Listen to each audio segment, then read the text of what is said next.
Hello, welcome back to our YouTube channel. तो आज के इस वीडियो में मैं आपको आर्मी पब्लिक स्कूल के बारे में सब कुछ डिटेल में एक्सप्लेन करने वाला हूँ। ओके, मतलब आज इस वीडियो में मैं आपको खुद का सेल्फ एक्सपीरियंस अपना आर्मी पब्लिक स्कूल का आपके साथ शेयर करता हूँ। ओके, तो आपको इस वीडियो को लास्ट तक देखना है। ठीक है, सबसे पहले फर्स्ट ऑफ ऑल हम देख लेते हैं कि अभी आर्मी पब्लिक स्कूल की कुछ वैकेंसीज आई हुई हैं जो कि बेसिकली हर 1 ईयर के बाद आती हैं। तो अब आप देखेंगे इसके रजिस्ट्रेशन कब से स्टार्ट हो रहा है। इसके रजिस्ट्रेशन आपके स्टार्ट हो रहे हैं 10 सितंबर से, जो कि 25 अक्टूबर तक होंगे। ओके, एंड इसके एडमिट कार्ड आपके कब तक आएंगे? इसके आएंगे 12 नवंबर को। एग्जाम कब होगा? एग्जाम आपका होगा 23 से 24 नवंबर को। ओके, है ना। और रिजर्व डेट कितनी है? 25 नवंबर है। और रिजल्ट आपका आ जाएगा 10 दिसंबर को। ओके, तो फुल आपका जो भी है पूरा कार्यक्रम जो भी है आपका मतलब 2-3 महीने में कंप्लीट हो जाएगा। ओके, अब चलते हैं हम इसके कि इसकी सिलेक्शन प्रोसेस क्या है। ओके, तो मैं आपको इसमें सब कुछ बताऊंगा कि आपको इसका फॉर्म भरना चाहिए कि नहीं भरना चाहिए, मतलब इसकी कुछ हिडन भी कुछ है तो उसको भी मैं आपके साथ शेयर करूंगा। ओके, अब चलते हैं हम इसके फर्स्ट पेज पे। तो ये हमारा होगा कि इसके एग्जाम कब है और एग्जाम होने वाला कब है। ओके, अब चलते हैं फर्स्ट पेज पे।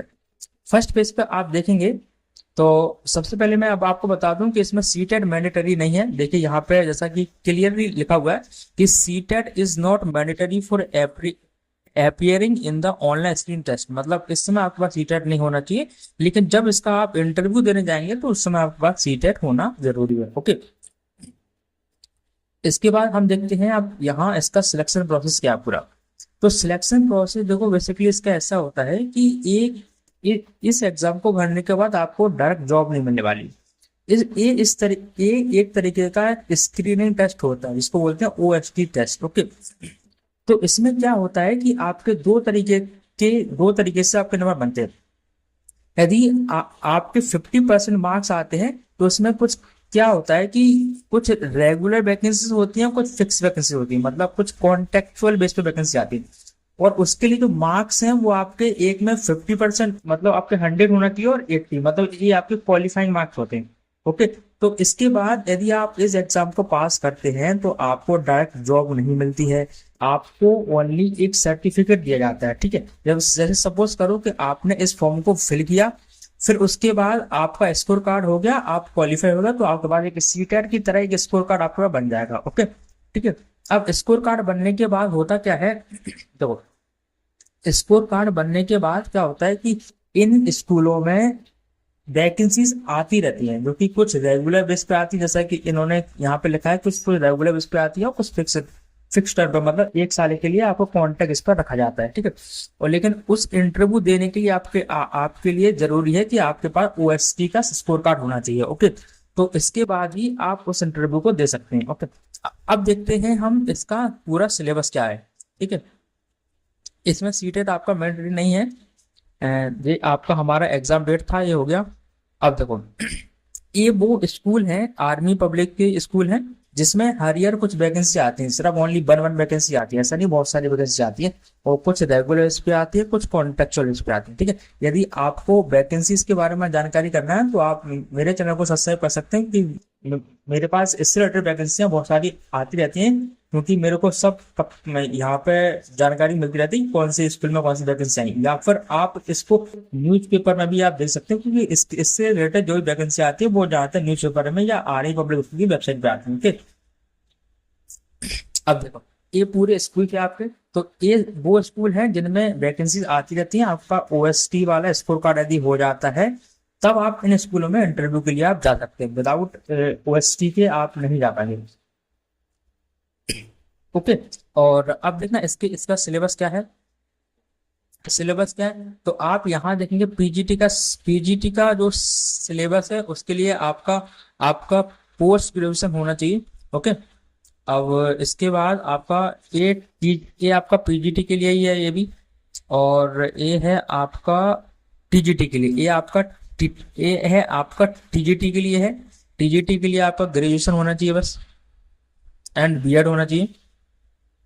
और ये आपका है पीआरटी के लिए। ओके, अब इसका सिलेबस क्या है? सिलेबस इसका ये है। तो पीआरटी के लिए सिलेबस क्या है? पीआरटी के लिए आपका इसका 200 नंबर का पेपर होता है, 3 ओवर का होता है। इसमें आपका बेसिकली सेक्शन ए में आपका तीनों का सेम ही है, लेवल थोड़ा डिफरेंट रहता है। सेक्शन ए में आपका बेसिक जीके करंट अफेयर आएगा, बी में पेडागोजी आएगी, और सेक्शन सी में आपका एकेडमिक प्रोफिशिएंसी आती है, मतलब मैथ्स वगैरह हो गया, ये सब आपका एक लेवल वाइज आता है, ठीक है, जो कि एनसीईआरटी के अकॉर्डिंग आता है पूरा।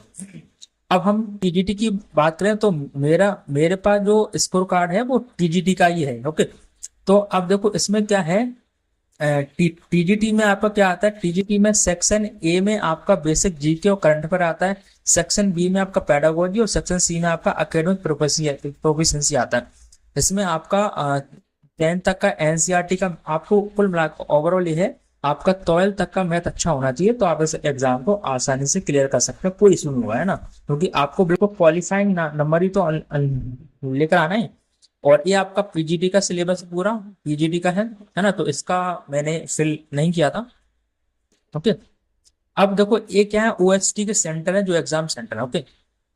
अब लेकिन देखो, अब मैं बताता हूँ इसका फुल क्या है आपको। देखो बेसिकली आप सबसे पहले क्या करेंगे, ओएसटी का फॉर्म फिल करेंगे।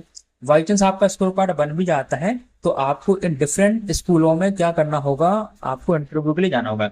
लेकिन बेसिकली इसकी रियलिटी ये है कि जब आप इंटरव्यू के लिए दिए जाते हैं तो ये आर्मी के स्कूल हैं, तो ये जो जनरल लोग होते हैं उनको प्रोफेसर कम देते हैं। जैसे कि मैं भी जब इसमें गया था तो मेरा इसमें सिलेक्शन नहीं हुआ कि मेरा आर्मी वाला बैकग्राउंड नहीं है, ओके। तो ये वैकेंसी बेसिकली उनके लिए ज्यादा सुटेबल है, मतलब ये वैकेंसी बहुत अच्छी होती है, सैलरी अच्छी होती है, सब ऑथेंटिक है, आर्मी पब्लिक स्कूल सब ऑथेंटिक है। लेकिन इसका सिलेक्शन प्रोसेस थोड़ा सा मुझे लगता है ठीक है, क्योंकि इसमें बेसिकली आप यदि आर्मी से बिलोंग्स करते हैं या वहीं आपका कुछ लिंक वगैरह है, तभी आपका सिलेक्शन इसमें इंटरव्यू के द्वारा पॉसिबल होता है बेसिकली। नहीं तो क्या है कि स्कोर कार्ड तो आपका बहुत आसानी से बन जाए, क्योंकि पेपर इसका बहुत ज्यादा डिफिकल्ट नहीं आता है, और नॉर्मली आपको बहुत कम मार्क्स ही लेकर आने होते हैं, क्वालिफाइंग मार्क्स लेकर आने होते हैं, जो कि बहुत इजीली से आपके आ जाते हैं यदि आपका मैथ्स बहुत अच्छा है तो, ठीक है। लेकिन इसमें आपको यदि आपका आर्मी बैकग्राउंड है, यदि आपका आर्मी वाला बैकग्राउंड है तो आप इसका फॉर्म जरूर भरें। लेकिन यदि आपका आने वाला बैकग्राउंड नहीं है तो आप इसके चक्कर में नहीं पड़े तो मेरे हिसाब से बहुत अच्छा होगा, है ना, क्योंकि इसमें टाइम वेस्ट करने के से अच्छा है कि अभी ये आपकी एनबीएस की वैकेंसी आने वाली है, एंड ईएमआरएस स्कूल में भी वैकेंसी आने वाली है। ये बहुत अच्छी वैकेंसी होती है, और इनमें क्या है, वैकेंसी बल्क में भी आती है, तो फिर सिलेक्शन के चांसेस बहुत अच्छे रहते हैं, क्योंकि इनमें सिलेक्शन प्रोसेस पूरा पूरा फेयर रहता है। लेकिन आर्मी पब्लिक स्कूल में फर्स्ट ऑफ ऑल तो कॉन्ट्रेक्चुअल बेस पर होगी, मतलब रखेंगे भी तो 1 साल के रखेंगे, और वैकेंसी भी सभी स्कूल में सिर्फ एक एक आती है, ऐसा नहीं है किसी में दो दो तीन तीन आ जाए, ऐसा कुछ नहीं, सिर्फ एक वैकेंसी आएगी। जैसे मैथ के लिए एक आएगी, हिंदी के लिए एक आएगी, पीजीटी के मतलब आपके इंग्लिश के लिए एक आएगी, सबके लिए वैकेंसी जो आती है ओनली एक एक आती है ना। तो फिर उससे फिर प्रॉब्लम होता है, और उसमें ही फिर कुछ रेगुलर बेस पे होती हैं और कुछ कॉन्ट्रेक्चुअल बेस पे होती हैं, उसमें फिर आपको बहुत इंटरव्यू देना होता है, डीडी वगैरह कुछ साइन करना होते हैं, है ना। और फिर भी मतलब मैंने अभी तक देखा किसी मतलब मेरे सर्कल में या ऐसा कोई है जो कि आर्मी पब्लिक स्कूल में टीचर हो। बेसिकली क्या है कि एक बेस पे बेसिकली आर्मी फैमिली वाले जो बैकग्राउंड होते हैं उन्हें को ज्यादा मतलब बुक करते हैं, प्रेफरेंस देते हैं। तो बस है ना, तो बस यही जानकारी मेरे को आपके साथ शेयर करना था। यदि आपको इससे रिलेटेड और भी कोई भी क्वारी हो, जानकारी लेने हो, कुछ भी पूछना हो तो आप मुझे कमेंट बॉक्स में कमेंट कर सकते हैं, मैं हर एक क्वेश्चन का आपका आंसर दूंगा, ओके। और इससे रिलेटेड आपको कोई भी क्वेश्चन हो, कौन सी बुक्स लेनी है, यदि आपको फॉर्म भरना हो तो मैं इससे रिलेटेड आपको जानकारी देता रहूंगा, ओके, है ना। और ऐसी ही ऑथेंटिक जानकारी के लिए आप हमारे यूट्यूब चैनल को सब्सक्राइब, लाइक, शेयर जरूर करें। Thank you.